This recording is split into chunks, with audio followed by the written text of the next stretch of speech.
the right mentality for both building the ability to have for yourself, but then also the ability to have for others. It can light a few flames, which then drive you in interesting directions. We didn't have enough gas to get to the hospital. There's like 5 careers that you could go after, and it's like tradie, military, healthcare, chef, We ended up getting to like treating 105,000 patients. They gave me like 600 grand unsecured. You talk about it and people still now like, man, someone took a bet on you. We grew it. We got to like doing like a couple hundred grand of revenue. That was a very common thing that lots of healthcare providers did for their patients without ever conducting an AML or KYC checks on them. This is Mark Publikowski, and welcome to the TechMates podcast, where my partner Henrik and I explore how Kiwi and Aussie founders are reshaping the future and what sets them apart. Henrik and I have been part of successful companies in Silicon Valley and Europe, and now bring that expertise to partner with entrepreneurs in Australasia. By sharing the personal stories of successful Kiwi and Aussie founders and how they got here, we hope to inspire you to dream big. This is TechMates, bringing an outsider's perspective to the stories of those daring to disrupt down under. Let's dive in. All right, Steve, thank you so much for joining us on TechMates. I think you're the first guest who's wearing a suit to the podcast, so thank you for that. Appreciate it. It's only for you guys. We're going to get into why you're wearing a suit a bit later, but as always, we want to start with your upbringing. So I was just looking at your LinkedIn profile and saw that you went to high school in Auckland. Is that correct? Yeah, Birkenhead College. How was growing up in Auckland? Must have been pretty nice. It was all good, man. I mean, you guys both know, but for the benefit of the listeners and to put it down in the forever of the internet, I grew up in a lower socioeconomic household. My parents had kids relatively young. So my dad had 3 kids under 6 by the time he was 26 with my mum. My mum was a couple of years younger than him. And my dad was in the military, which means that he was away a lot. And my mum used to refer to herself when I was younger as a part-time solo parent, like comedically, obviously. But, with my dad being away a lot for extended periods of time and us being young, it meant my mum wasn't able to, work in the traditional sense because she was working as the home executive, making sure that we were doing everything we needed to do as youngsters growing up. And then through kind of that single income, early career situation, it was a little bit tight there. But, I'm really grateful for the upbringing I had. I think it taught me a lot about resilience and resourcefulness. And I grew up in an area called Beach Haven, which at that time was also a lower socioeconomic area. It's since undergone relatively significant gentrification. And the schools that I went to were extremely diverse because of, everything that does come with lower socioeconomic areas. So you've got lots of, new entrants into New Zealand or indigenous cultures, et cetera, et cetera. So going through primary school and intermediate and high school, I was, favored to be exposed to what diversity looks like and how it kind of comes through in the education system, but also in life and how to kind of engage with different communities. What does that mean more specifically, more concretely? Like being exposed to that, how did that concretely influence your thought process, your perspective on the world? Well, I think as you guys probably both know already, right? Like growing up without a lot of money meant that I saw a few things which then kind of kickstarted my passion through, I guess, what you guys would have seen in entrepreneurship with first and foremost the HealthNow business, or even before that, actually, my obsession with trying to work out how to make healthcare affordable through the clinical business that I had. So yeah, like when you grow up seeing, what it's like not to have, and you have, I guess, the right mentality for both building the ability to have for yourself, but then also the ability to have for others, it can light a few flames, which then drive you in interesting directions. Okay, tell us more about that flame. What was that flame that was driving you? Tell us more about that. So the example I've spoken about a lot through my career, which kickstarted the obsession with going into healthcare initially, and then healthcare affordability before the more recent pivot, which I'm sure we'll talk about, was when I was about 8 years old. I broke my arm and we didn't have enough gas to get to the hospital where, healthcare is free in New Zealand if you go to the public hospital. I'm not sure what the listener base is, but knowing both of you, I'm sure it's international. So yeah, go to the hospital, it's free, or you can go to after hours clinics or community clinics, and then you tend to pay like surcharges or co-payments or deductible again, the country that's relevant to. And so in our instance, we didn't have the gas to get to the hospital, it was free, but we went to this community clinic, and then I watched my mum negotiate with this practice manager to be able to get the healthcare that I needed, x-rays, assessment, etc., and then paying it off over a period of time. And, that's just one of many situations that I was either personally privy to or knew about through others. Another example, to touch on this one more time. So in New Zealand, they have these healthcare clinics called BLCA clinics. So they for lower socioeconomic households, and you tend to have a requirement for a certain distribution of ethnicities to be able to qualify for this as well, meaning that a certain amount of your patient load is either Māori or Pacific. So these clinics tend to be like a bunch cheaper than normal clinics. I think the current price now is like $19.50, but when I was young, so I can remember it being like 15. We would go to these practices, and my mum would have an account with these practices where she would pay like $5 into it every single week to ensure that there was enough money there for when my family required a medical consult, and to make sure that she could stay on top of the cost of healthcare. Stories could go on, things like that. Yeah. Were you guys like sick a lot, or did you just have okay, so that the two other siblings, like, was it just you had to always engage with the healthcare system? Like, why was that such a big part of your, I guess, life and upbringing? I don't know if it was a big part. Like, kids get sick, right? Like, I didn't get sick more than the average kid. But I guess the point that I'm trying to make here is that I saw what cost would do and what preparation for cost could do, and how it could mitigate stress at times. And my mum at that point in time had the approach of preparation for those costs, especially when we were younger. It kind of reminded me, as I've got older, I've like read some stories and stuff, and how back in the day when people used to get paid with cash, they would split the cash up into multiple different envelopes for different things, similar to how we do it in bank accounts, right? We have multiple bank accounts for different things. I guess like that concept would have just been my mum like having essentially a bank account with the healthcare provider for when a rainy day occurred, right? Self-insuring in preparation, which I'm sure, again, both of you are seeing some similarities to with where we ended up going with as a product initially. Were you a good student? I don't think so. I think my teachers would probably say no. I had areas of interest for sure, so like sport, science, math, or things that, when you're young, there's like different things that you gel and kind of naturally are drawn towards. And I always had like a bit of an inclination to try and understand how things worked. And it just so happened that my science, or one of the most influential teachers that I had when I was going through high school, was also my coach for the rugby team I played in. And so you build those bonds with those teachers that are like kind of go the extra mile in multiple facets to try and support your growth. Yeah.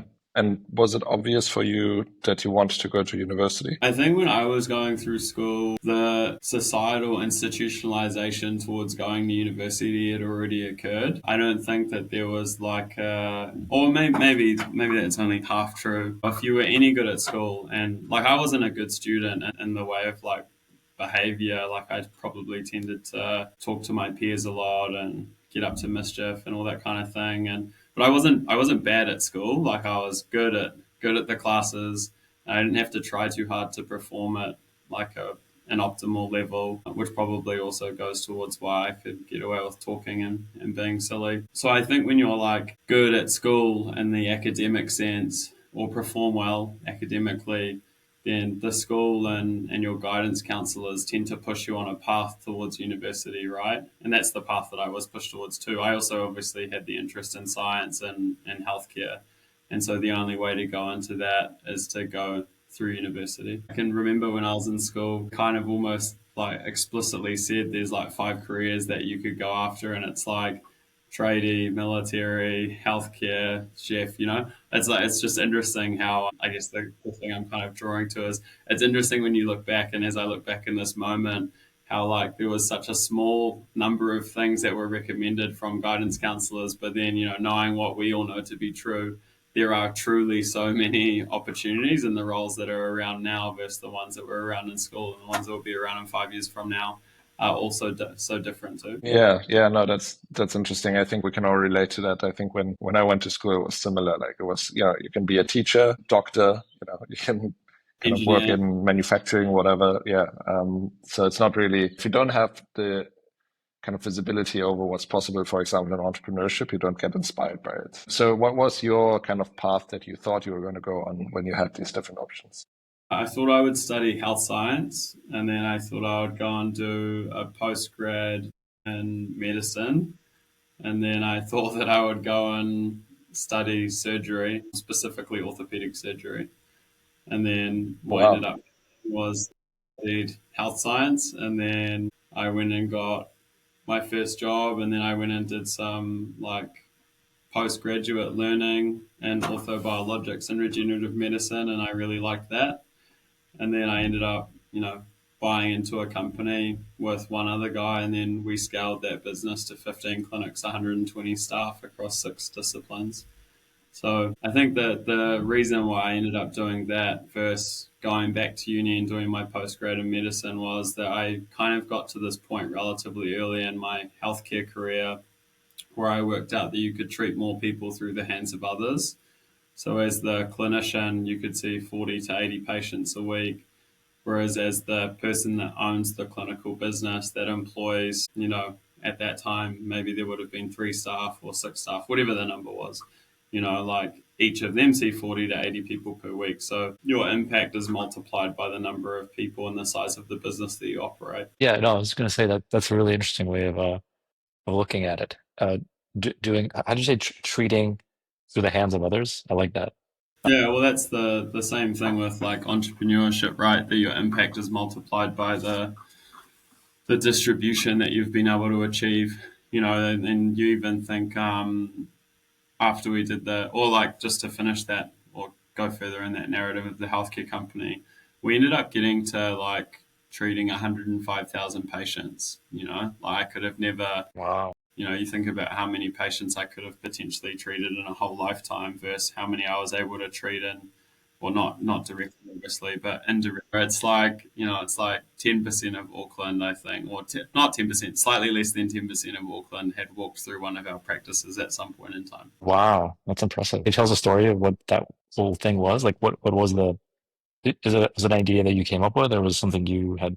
No, so Was it me and involved? another guy, well, the other guy was doing it, and he had a small business with, I think there was two clinics, maybe like 6 staff or so, and I'd known him for a long time, and he was like a mentor of mine as I was going through uni and stuff, also into sport. And then I ended up working with him, and after the first year, I had like kind of worked out how the business stuff all operated. I ended up getting us a few contracts with some rest homes and a few other business opportunities. And he was like, "Hey man, like, do you want to buy into the business and let's take this, let's make it big." And then I kind of worked out what our hedgehog concept was around how big the rooms needed to be, how many providers needed to be in the practice to make it profitable, what the unit economics were on direct to consumer marketing, which then lead to certain levels of clicks, and how many clicks would then result in a patient, and how many times a patient would return to then get to a customer lifetime value or per injury, lifetime value per injury. And then we kind of just, Steven, this was GP practices that you were studying, nah, or so what they was it? were physio, podiatry, acupuncture, women's health. We had a sonographer for a fair while there. It was all allied health focused around rehabilitation and injuries. How did you, like, when you were a student, how did you, if I may ask, like, where did you get the capital to buy into the business? I wasn't so yeah, so I wasn't a student at this point. I had finished my undergraduate and I was working there. But I did get the money through a debt mechanism with the BNZ, and like even as I look back on it now, right, they gave me like 600 grand unsecured. Wow. You talk about it and people still now like, man, someone took a bet on you, eh? I was like, yeah, they did. The Good bet times. paid off. Wait, they get, wait, so can you tell us about that? How did you do that?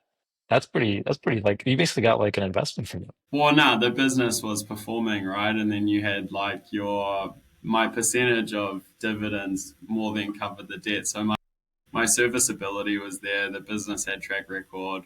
There's all of the other components, when you start kind of I see. digging through the layers. It I wasn't see. just like, hey, can I have this money for a business that's not existed for any amount of time and I'm going to try and do something new? It was, I'm buying into an existing business that's got existing EBIT, and I want to scale that EBIT over time. Okay. Okay. Understood. Understood. Interesting. And then did you end up like, yeah, what happened? How did that go? How'd the business go? Yeah, it was rad. We grew it. It got to like doing like a couple hundred grand of revenue plus a week. Yeah, and then I left when I was 27 after doing Sort of like sort of 10 to 15 mil a year kind of. correct. Yeah, 12 I think is the exact number. Wow. So it's spitting out good cash. Yeah, it was a great business. And then What did you think, what were you guys doing with that like cash? Were you like reinvesting it? Were you opening more clinics? Were you growing yeah, it? we had one year where we opened like three in like a single year. We were super committed to reinvesting and scaling it. I wanted that business to get to 70 clinics. That was kind of my thinking. And as the story goes, or like there's that always the saying goes, there's different versions of the truth. But my kind of version of reality is that it got to this point where it was kind of started to get like a not boring, but it was like quite repetitive, and I felt like there was more to be achieved. And I was that we're going to end up getting to health now shortly, but I felt like there was more to be achieved. If you've kind of done that by the time you're 27, you probably go, oh, maybe there's a way for me to have like an even bigger impact on healthcare. And well, what if I don't need to own all of the clinics? What if I don't need to employ all of the staff? Or what if I can work out how to own or um, like facilitate all of the transactional flows, and then indirectly every single person that works in the healthcare system will work for me because I'm paying them indirectly, and my level of impact will be much broader again than what I'm able to achieve now. And then hence I exited that business and went on the journey of trying to work out how to make the business that I'm in today, the version 0.01, try and work, which was a health specific buy now, pay later system. Or for You just quickly, when you said you exited, what does that mean? Were you bought out or what yeah, happened? correct. Yeah. So you made some money on that. Yeah, indirectly, yeah. The reason you decided to move on was because you thought you'd have a bigger impact Yeah, from, yeah. and that what maybe like what running clinics was like too operationally intensive. Was that part of it? Like you felt you could Well, grow. it's even like it's slightly even more productively ignorant than that. I was like, to get to the level of scale that I want to achieve is going to take a really, really long time, because every time you open a new clinic, it's extremely capital intensive. And if I, again, work out how to build a software system that indirectly and or directly like supports the provisioning and accessibility of healthcare and the payment of healthcare, then and yeah, but as all of us would know, the productive ignorant comment is, because otherwise I wouldn't have done it. That's why I'm saying it's productively ignorant.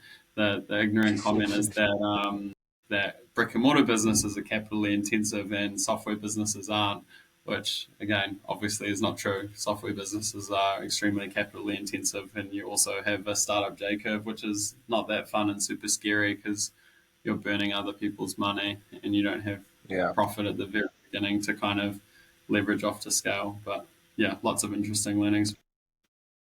Knowing what you know now, do you think there would have been like maybe a slightly more efficient path of like taking the profits from the, you know, brick and mortar business and reinvesting into a software business? I mean, yes is the short answer. And then the longer answer would be that when you have two shareholders that are at different life ages, stages, different internal motivations, and life wants, and what they think should be done with dividends, you then get to different answers, because Steve is a 27-year-old that wants to make a global impact versus insert another party, and just it actually is somewhat the truth of my example, so whatever, versus someone who's a lot older that's got kids and a family and a much larger mortgage or a different kind of like lifestyle, uh, so again, Right, like you have right, to right. kind of just acknowledge those differences. And like I think business partnerships, I've been really lucky. Like business partnerships have served me really, really well. But when it's just like in lots of different relationships, people can grow in different directions and want different things. And you could want the same thing at the beginning and then realize that the thing you want after a period of time has shifted. And if you don't acknowledge that, and then it can lead to challenges. So hence exit, work out different paths, and then go and do this thing in isolation. Yeah, you're 27. No, I'm 30 now, but I was 27 when that Yeah. happened.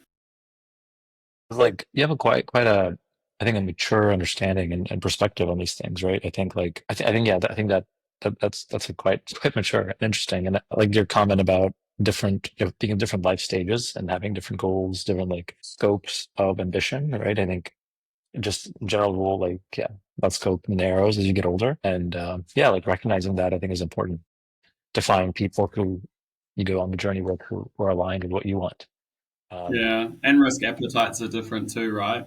Like that's another Mhm. thing it is interesting, yeah, because it's I don't know if it's a good thing that as you get older, your ambition like wanes, but I think that maybe like through the course of life, and if you're not like comfortable or tolerant of continuous unknown, it's like pretty easy to try and find some comfy pillows to rest your head on at night and not have to try and like find a comfier pillow because your existing pillow is already comfortable enough. I mean, the other thing I'd sort of maybe point out, I don't know if you've um, spent a lot of time like in Silicon Valley or other kind of places, but I mean, this could also be just a function of just like New Zealand, or like I think there's plenty of people like in places like the Valley or other startup ecosystems that are like in their 40s and 50s, and they're still like very like let's go like take over the world kind of type mentality. So I feel like New Zealand just has this like very it's just such a nice place that most people are like very comfortable. Yeah, yeah, You yeah. kind of don't need to be that ambitious, right? And you don't get to see one thing. I'm very one of the reasons why I think I've kind of got this. There's much more out there kind of mentality, and that much more out there is actually achievable. Is despite like my everyday being, or especially when I was like super young, my parents obviously advanced through their career, and my mum started working as we got older. So I personally got to see what it was like for a family in one generation to go through economic growth.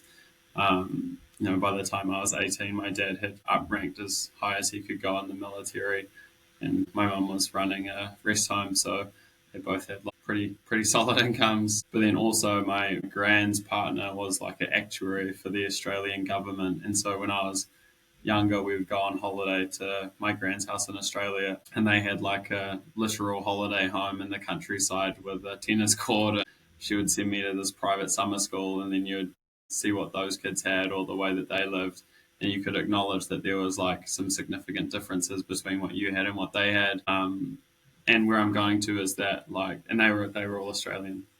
Where I'm going to there is that in New Zealand, what you see of those like what's possible, folks, there's not a lot of it to be able to see or to aspire towards. Whereas, going to your point, Mark, if you're like in Silicon Valley or New York, there's a bunch more of it, and it's much closer. So you actually can kind of, and you can and this isn't in New Zealand, you could do this because everything is now readily available on the internet, but you could kind of go and read a bunch of autobiographies, and you can study the path and recognize that that path is able to be carved for yourself if you take a few risks, and those risks pay off and your return on luck is effective. Yeah, yeah. I mean, do you find that kind of New Zealand being super comfortable slightly discourages like ambition, risk taking, entrepreneurship in your experience? And I guess maybe more to your point is like right, also not just that, but also more egalitarian. Like you don't have such big discrepancies in at least Yeah, outward wealth. I'm not sure. I mean, I personally like I really like the time that I've spent outside of New Zealand. I think that as a youngster growing up here, it is very, very important to spend time not here because, acknowledging that you corrected your comment with the math, but, like, as in 100,000 people, like a quarter of the population, it's like, it's a really, and again, not true, and you corrected, but it's like not a big place. And because it's not a big place, the system is like, yeah, it's the same as even if I then go to like the investment kind of conversation when I was talking to you guys initially and you start talking about like Tam Sam Som, it's like New Zealand's not the market where you want to focus your efforts indefinitely because there's not a lot of headroom. Whereas if you kind of spend 5 days in Sydney, you very quickly realize that that's like a factor of 10 larger, and then you go and spend some time in New York, and then you're like, that's another factor of 10 larger. And that's before you even start thinking about like the countries where there's just hidden size, like Indonesia, which is like, I think almost the same size. Is it like 300 million people live in Indonesia or something? It's like the same size Yeah. population perspective as other America, and like Yeah. way less geographic space. So, if you go on, and that's slightly less from a like seeing what's possible perspective, because obviously there is a much wider gap in economic outcomes of the population. But yeah, spending time away gives you kind of a sense of what's out there, the size of what's out there, and off the back of that, if you've got a bit of imagination and some creativity, you can probably think about things that you can solve at a larger scale. Yeah. What I know, Yeah. right? I'm not doing the global thing yet. Still time. Not But yet. yeah, maybe going back to when you exited your business, did you already have a plan in mind what you wanted to do next? Yeah, yeah. I had somewhat already started it, so it was COVID of 2020 where I had the first like free amount of time to be able to, while the world's in lockdown, to be able to actually like do some solid thinking and planning and think about how it could be constructed. And then, Did you exit your business right before COVID nah, or during COVID? After? yeah. So we went through COVID and did a bit more time and then exited. But I had already started to kind of like lay the groundwork of the first evolution of what we have today.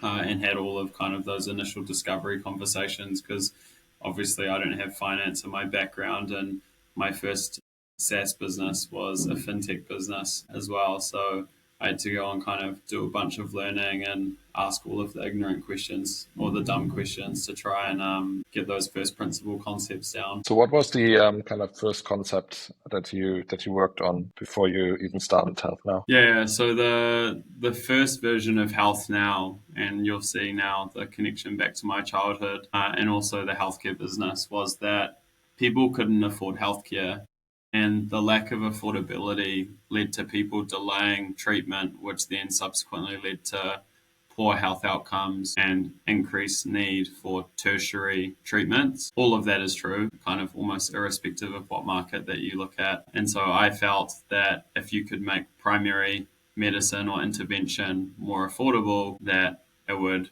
reduce the financial toll, because tertiary medicine is more expensive than primary medicine, reduce the financial toll in addition to the health toll on society. And I had seen what had happened in the retail market with Afterpay and Klarna and other buy now pay laters using interest free debt essentially as a mechanism to increase accessibility. And we can go back and forth on whether that's like a good thing or not with instant gratification purchases for the retail market. But I felt that if you could make buy now pay later specifically for the health, where it's not an instant gratification purchase, but it's a primary need, then you would increase the affordability and thus access of primary intervention. And so that was the first thing that we built, buy now, pay later So business kind of like for a health. buy now, pay later scheme for like primary health. Correct. Yeah, Mostly, doctors, okay. dentists, physio, pharmacy, so on and so forth. But it was quite hard, because when I first built that, we didn't have the card capability that we have now, and so we were a double-sided marketplace, and you had to go and like sell to the healthcare businesses in addition to selling to the consumers. And obviously the consumer value proposition isn't there unless you've got the healthcare provider in their community that they prefer to use, which was super interesting. And I learned heaps, and we ended up getting to like 700 plus healthcare companies and many more specific centers under those companies. I think we had like 18,000 odd end users in the end. Or yeah, I don't know the exact numbers anymore because it's many moons ago now. Lots of learnings about finance, lots of learnings around the cost of capital, lots of learnings around how doubtful debt and non-payment rates at very small amounts can have significant impacts and flow-on effects to your capital, how much capital you have on hand. And again, long story short, we ended up closing that part of the business after we had worked our way into a few other different areas. Yeah, so maybe tell us more about this different paths that you thought about and where it led you. Yeah, so The first product for that business was the health specific buy now pay later. The second product was a health savings account. Again, if you have a little nod back to my childhood story there, you'll see why I did that. My mum used to have one of those with her doctor, and I found out through the passing of time that that was a very common thing that lots of healthcare providers did for their patients without ever conducting an AML or KYC checks on them. So they were accidentally doing things wrong. And so we built a health savings account. And then we had our third feature was called employer aid at that time. So the idea was that it was putting healthcare back in people's hands with those three features. Again, to cut long story short, we had three different features that did three different things, and we were trying to communicate them all to the market. And when you're trying to say too many things in different ways, you end up saying nothing. And it was really, really hard to kind of both raise money. You had different customers in each of those different veins of the platform. And, you know, for all of the pros and the outcomes for patients, two of the features were like pretty hard to make money on. So BNPL was really, really hard to make money on because we didn't charge any money to people that didn't pay us in time.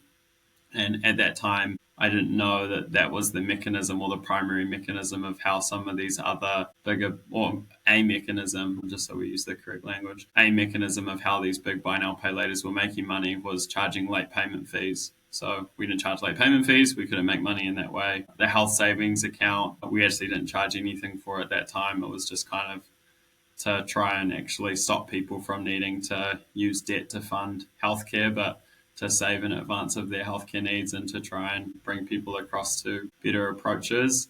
And then the employer aid product, which was employers funding or loading funds into someone's HealthNow account to support them when they needed health. Because I still hold this view, but the view that was kind of communicated was employers are the primary beneficiaries of their employees' health outcomes. If an employee is healthy, they're happy, they're engaged, they're productive, they're less absent. There's economic outcomes for the employer, so they should participate in funding the employee's healthcare. Through that, lots of learnings, and what we ended up doing was closing or decommissioning the buy now pay later feature and the health savings feature, and then focusing in on the employer aid feature or employers funding the end user's account. And then that became what HealthNow was. And there's another interesting story. So when I was trying to raise money at one point in time, I was sitting in front of this investor from Greysoft. I can't remember the specific person, but I was trying to tell them about how this double-sided marketplace would work. They, I'm going to go out and sign up all of these healthcare people, and then I'm going to go and get all of these end users on. And this person almost legitimately laughed in my face. It was like, oh, how is this supposed to work? There's 250,000 plus health providers in America. Like, they don't know you. You're not you're this tiny little business. Like, it's going to take so long to scale. They've already got payment systems coming out of their ears for everything else, insurance, et cetera, et cetera. And I remember thinking in that meeting, this is really good feedback. And I was obviously gutted because it's, for those that have gone through the process of raising capital, you'll kind of have two emotions when when prospective investors give you shit. The first one is these guys don't get it. And then when you kind of let that feeling subside, you'll realize that some of the best feedback you'll ever get are from the people that are considering giving you hundreds of thousands, if not millions of dollars. And so that feedback for me was actually some of the best feedback I got, because what it then led to was the thinking around the person's right.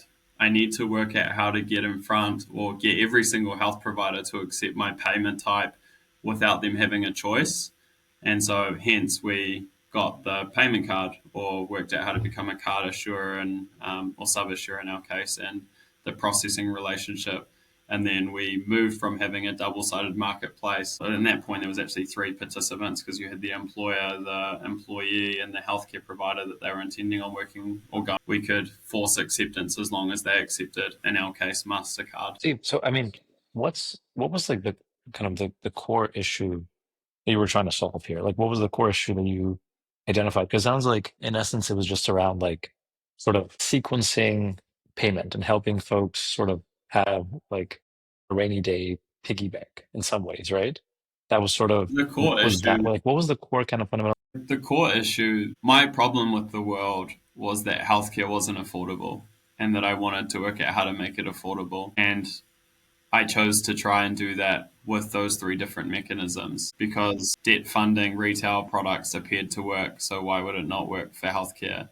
Savings accounts for other things work. So why would people not self insure or save for their healthcare? Employers don't like people taking sick leave or coming to work with injuries and then putting their business at risk. Why would they not fund them to have less of that? But again, and you both already know, through the passing of time, we came to the realization that some of these hypotheses, although may be true, are not things that people were potentially willing to pay for in isolation. And hence we went through a process of pivoting away from being health centric to now being a much more broader benefits platform. Interesting.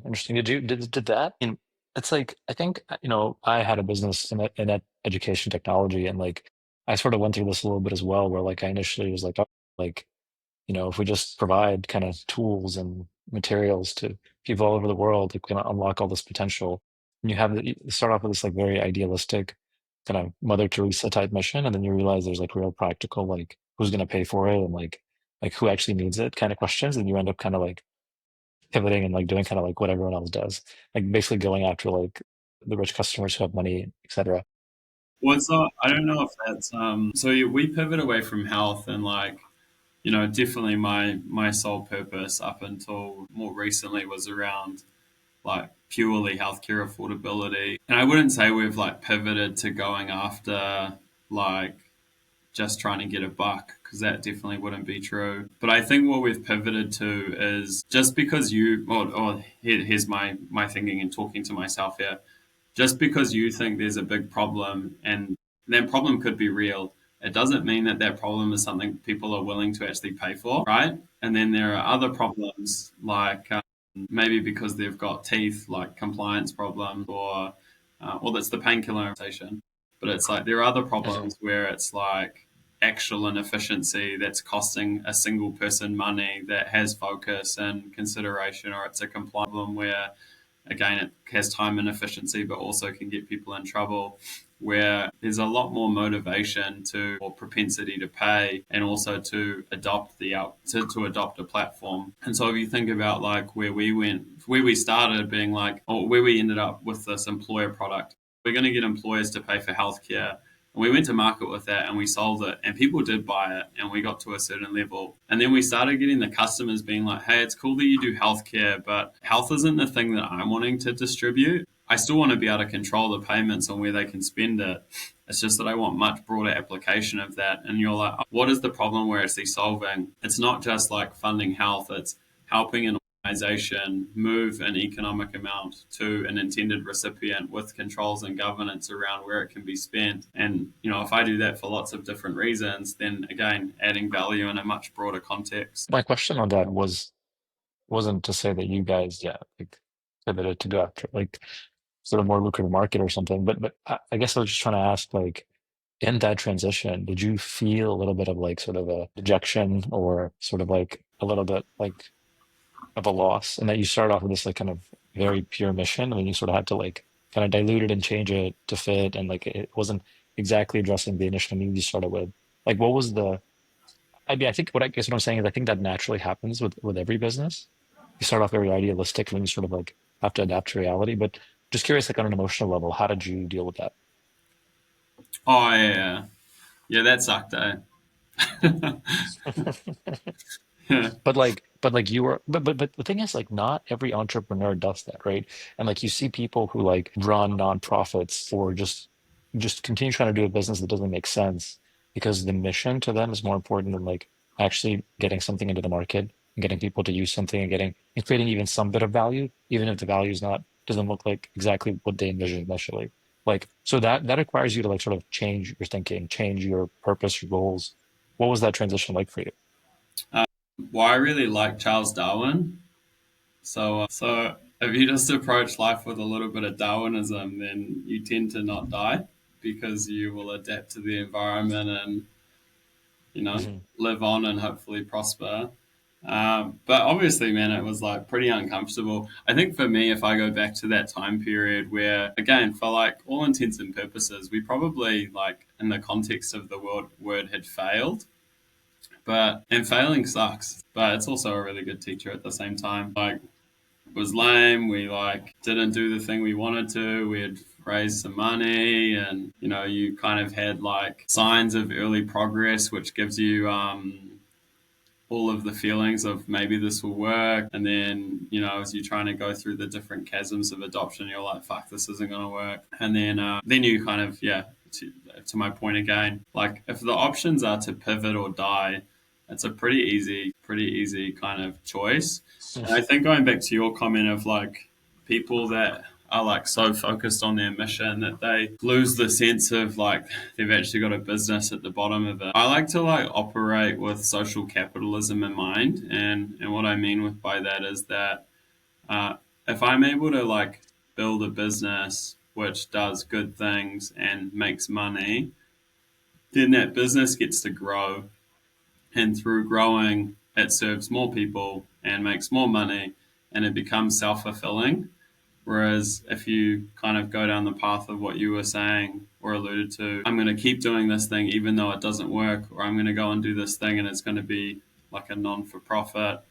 Um, yeah, I mean those things are still great, but they then require like lots of external capital, and in my view, socially capitalistic approaches are a little bit better because um, at the risk of maybe being undiplomatic, if there's a big problem and you can solve it through a socially capitalistic approach, then you don't just have this big hole that you need to keep pissing money in from the outside because you're able to fill it from the bottom up. What advice would you have for? We still have, just for reference, noting. Hopefully, we do have some time to talk about where we've gone to, but noting we've moved away specifically from healthcare, and we do many things now, or our system allows an organization to do many things. There are still companies to this day that buy our product to do a health and well-being allowance, among other things, but we still have customers that do it. In the process of pivoting away from only doing X, we still have that thing happening, and it's still cool. Like it's rad to see companies still giving that and giving their people access, in addition to all of the other things they do.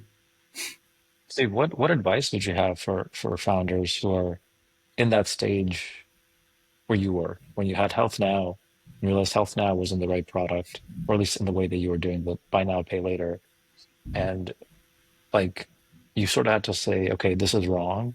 It sucks, but it's wrong. And like I have to go and like, but there is something here potentially. I have to like, what advice would you give to founders who are around that space? How should they think about stuff? And what's the emotional kind of things you have to sort of consider and battle within yourself? Acknowledge that you're wrong. The longer that you live in, well, it's I'm again first principles. The longer you keep doing the wrong thing, the worse it's going to get. So like stop doing the thing that's wrong and try and find the thing that's right. Listen to the market, because the market will provide good feedback. I mean, one of the biggest lessons I've probably learned through my startup career, or even my career in business, is that the longer you do something, and acknowledging that like in almost every kind of context, the longer you do something, you will continue to adapt and change and refine all the rest of it. But broadly, the longer you do something, the better you're going to get at it.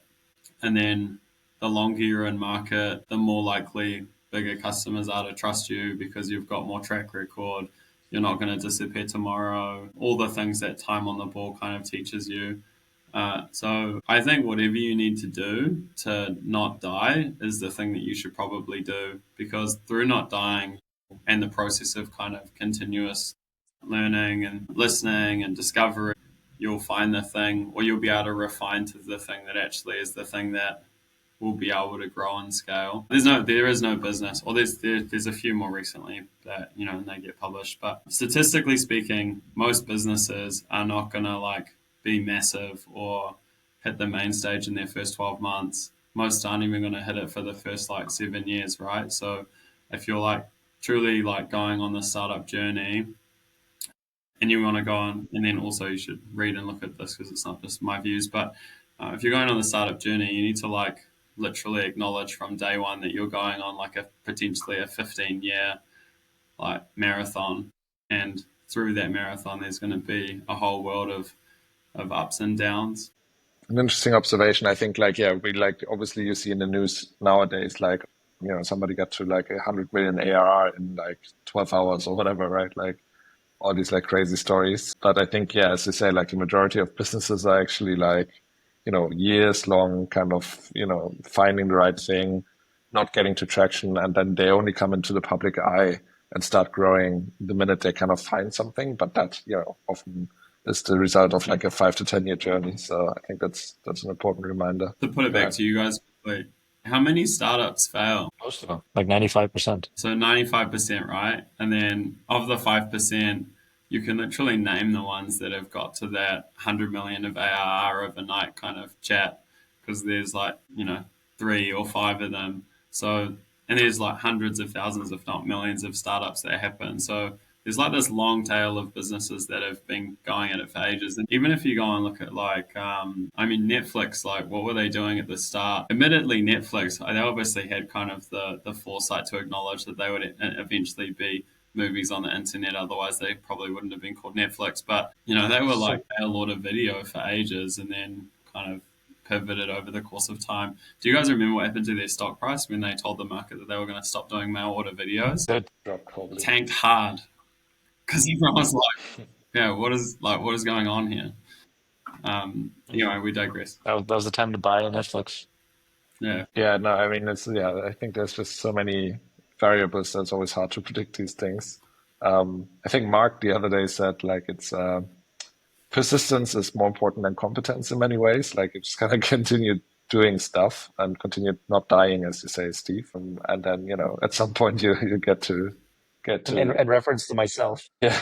I heard one the other day, Mark, similar to that, which was persistence beats resistance. Like if you got a big tree in front of you and you hit it with an axe in the same spot over and over and over and over and over, eventually the tree will probably fall. Yeah. Yeah, yeah, that's That persistence beats good metaphor. confidence was a reference to me because like I sort of But yeah, just noticed let's that like if you just like that you can just keep making mistakes, but if you just like keep improving and you keep trying, despite the fact that you made like a million mistakes along the way, like hopefully like yeah, like you're getting closer and closer and just like one of those things just like Yeah, facts. I mean, here we are, right? I mean, I've made a fair few mistakes, and now it's starting to play through. I think a big part of like entrepreneurship and like doing this kind of stuff is just like sort of just I don't know what it is, like not being so afraid of failure, right? And just seeing kind of failure as like, oh, it's just an opportunity to learn. Like Mm, I've heard this other quote, it's like experience is what you get when you don't get what you want. I think yeah, just over time, like you figure stuff out and like as long as you look at it, I think the scientific lens is like really useful to think of stuff as hypothesis testing. Like you have a hypothesis and like it works this way, and you go and try it.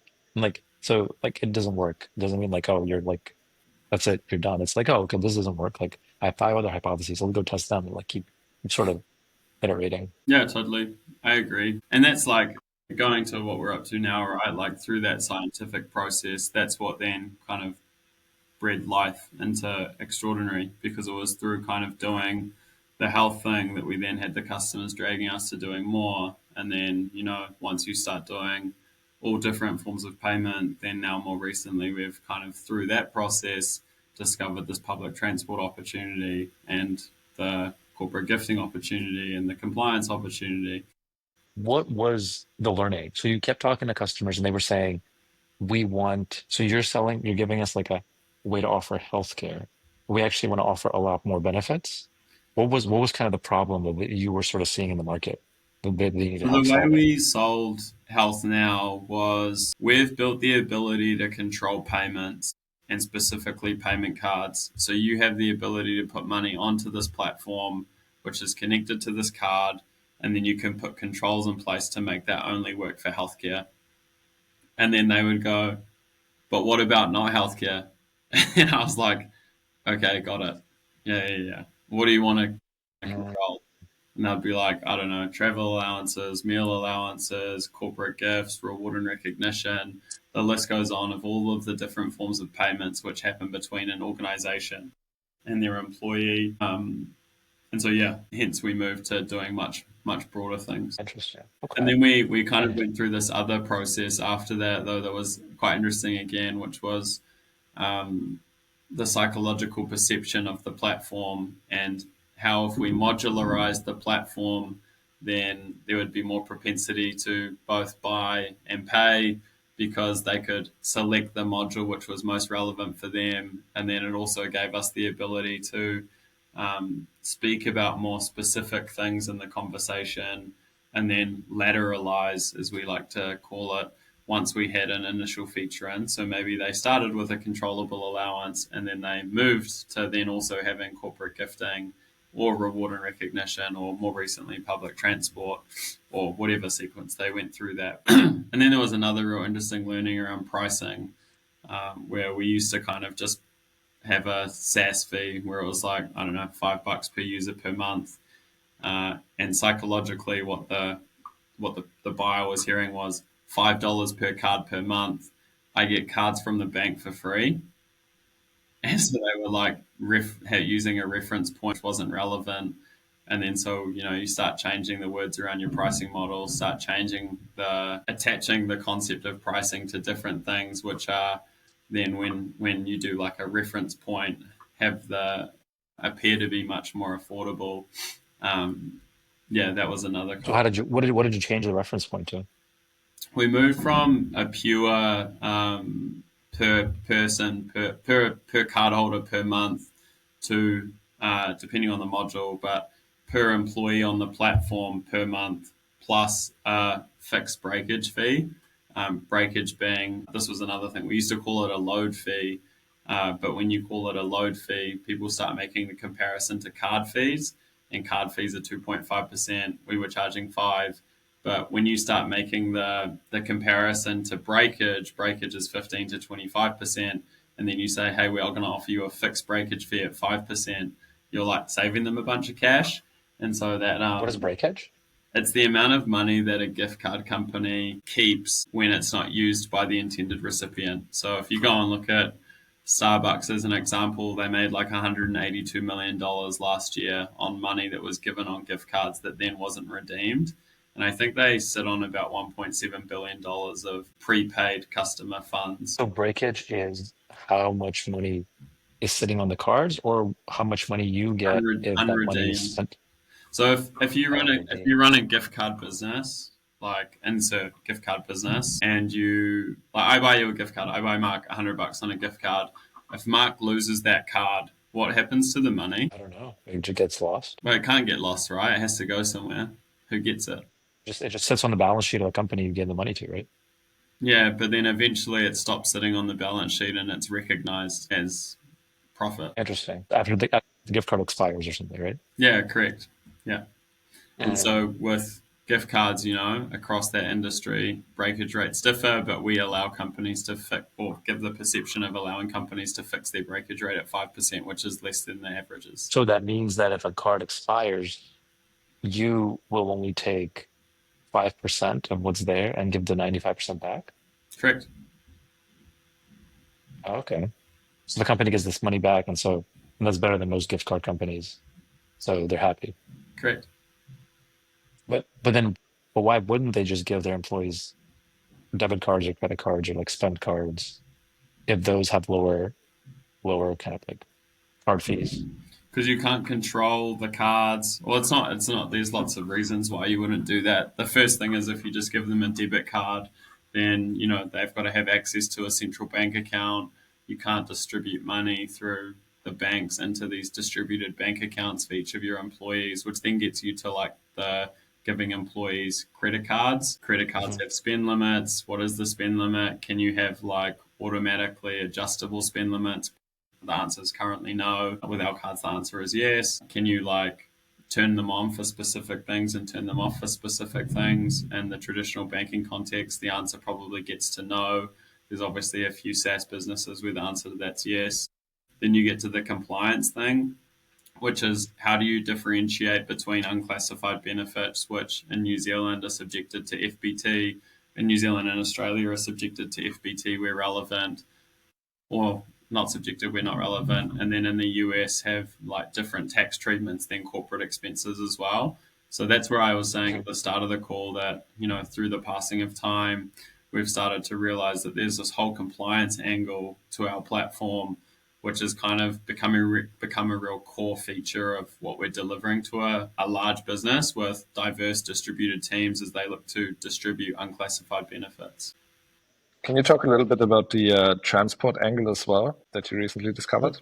Yeah, so a little while ago, it's actually interesting because there's some American stuff to talk about here too, but a little while ago, 2023, the Income Tax Act was changed in New Zealand to allow for an organisation, specifically CX19C, allowed an organisation to fund an employee's public transport, mainly for the purpose of travelling to and from work, public transport being bus, train, ferry. But it was like super hard to actually incorporate into your business because, how would you do it, right? Employees go and pay for it themselves and then request a reimbursement. Well, you can't do that because that's not FBT, that's PAYE. You give them a corporate credit card and then they go pay for it themselves. Well, that's expenditure on account. That's also PAYE. So there was this ET exemption for something which was unable to, every way that you could purchase it before us was unable to get into the FBT regime for it to be exempt. And so I saw that and was like, oh, that's really interesting. I think we could work out a way to solve this problem and maintain or keep the transaction within the FBT regime, while also simultaneously extending the scope of that legislation to allow for an employee to access their own pre-tax income. And so that's what we did. We went and got a binding ruling with Inland Revenue in New Zealand.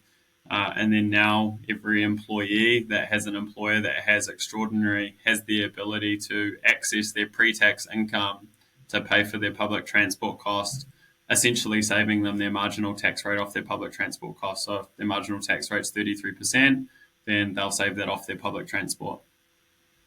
Right. And just to be clear, you went to the, I guess, the IRD to work that out with them and kind of get the approval that you can do that. Yeah, correct. You can find it on the IRD website under BR Prod 2503 Extraordinary Pay. This ability is locked to our platform right now. There is no other. Yeah, that's interesting. Yeah, I think that's like also a unique feature of kind of building companies in New Zealand, right? That you kind of have that quick access to whoever you're working with on the regulatory side, and you can kind of launch these features kind of in compliance and in conversation with the government rather than kind of legislating in hindsight. It is interesting, eh? What's also interesting though is that this feature or this ability or this regulation is actually late. Like, we're not the first country in the world to make this thing possible. In New York State, it was actually mandated in 2016 that if you had 20 or more employees, that you had to have an ability for them to access their pre-tax income for their public transport. But, like lots of things in the States, and they went down the path of using third-party administrators or manual reimbursement processes to try and do this. And so, we've got an interest in potentially looking at that market and how we could bring that payment into the 20. Interesting. And what's your kind of outlook for the business in the next 1 year, 3 years, 5 years? What do you want to achieve from here on? I'm pretty excited. I've learned to be slightly more careful with these conversations because, like, again, going back through this call, you'll note that there's been a fair few pivots in the journey, and I've only been doing this now for 3.5 years, 4 years, if you included all of the pre-time. So it is evident that we have a level of product market fit in the New Zealand context, and that's supported by, the 2 telcos that are signing up and going through implementation, the airline that's going through implementation, the 2 banks that one bank already signed up, another bank going through implementation, 2 of the big 4 going through implementation. So I think, it's again clear that we've got a level of product market fit here. I think the next challenge for us is around getting to probably a cash flow positive position, because, getting to that, at least in the New Zealand context, will change our our capital outlook both locally and internationally, and it'll also allow us to start using our cash flow to fund some growth, at least locally, and will reduce kind of that feeling of you're like driving in this boat that's got holes in it and you need to get to the next bit of land before it sinks. And so, yeah, focus on cash flow positivity for the next little while, which I expect should be able to be attained by maybe like middle of next year, depending on a few things going our way. And then we've got a focus group of the top 300 businesses in New Zealand, which we're also using ABM strategies to go after. And then probably like in the next 12 to 24 months, I would like to seriously start considering what looking at a new market beyond New Zealand and Australia might look like. Probably preferably the States because of the structures of employment over there with LSAs, HSAs, HRAs, commuter allowances, and there's a bunch of other things right now that are done through manual processes and third-party administrators, which I think we could solve. I also reserve the right to acknowledge that things may change through the course of time and different opportunities might drag us in different directions. But that's the current view. You speak so formally about these things as though you're giving like a public company shareholder update. I acknowledge the right to disclose or not disclose. The future may or may not That's the reflect my suit. work. Yeah, well, I look to Yeah, shareholders. I mean, yeah, it's interesting. So, like, I think it's really like interesting. It's really clever that you found this like regulatory opportunity that you're like kind of like leveraging, right? I don't think you like started the business with that in mind, but that's like pretty cool that you figure that out. And so like, and you have some big companies, you have banks, you have like top four consultancies, you have like kind of all kinds of really big clients on board. Get the government, from what I understand, right? Some government Yeah, we have a departments. couple of small departments now, yeah, and one Australian department. Like, how big can a company like this get? Like, what is the big kind of like, I mean, yeah, is it like, are there comps for this? Like, do you become a neobank or do you like, because it's like, yeah, it's kind of a pretty unique type of company that it's really hard, I think, for most people to wrap their heads around. Like, what is the right sort of analog or analogous kind of like business? I think, and again, acknowledging that I maybe don't have the answer yet because we're not there, and when we look back, it'll be 2020. But how big could it get? Well, there's employees in every market, and salary packaging and benefits are common in most major markets. Where we're going right now is probably angling more to a benefits administration platform rather than a neobank. And what that will mean is that there will be other forms of benefits that an organization will be able to deliver and distribute through our platform. And I don't know what those things are right now, but maybe you end up going down the line of having a cashback card. Maybe you go down the line of having insurance products that are able to be entered into through the platform. Yeah, there's definitely lots of opportunity, and there are other players in this space right now, right? And again, you both already know this, but you've got like Former, you've got Thanks Ben, you've got Benny Pass, and we all started at really similar times. All kind of it's interesting. You kind of look at their website, and then you don't look at it for 6 months, and you go back on their website, and you acknowledge that they've kind of somehow miraculously gone in similar directions. We've all gone in similar directions as each other because obviously we're all talking to the same types of customers that are telling us the same things, and thus we're all getting dragged in similar directions. And so, what happens to this market?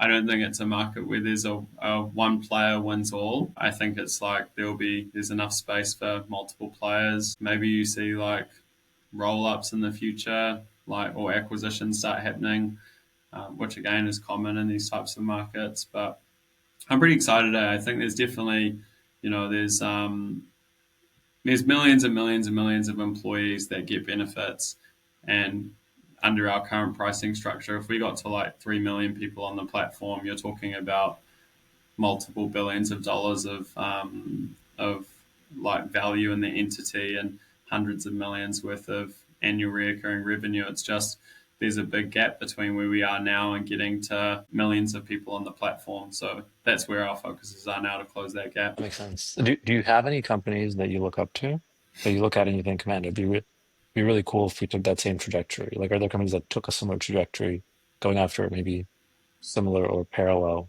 kind of like verticals or niches?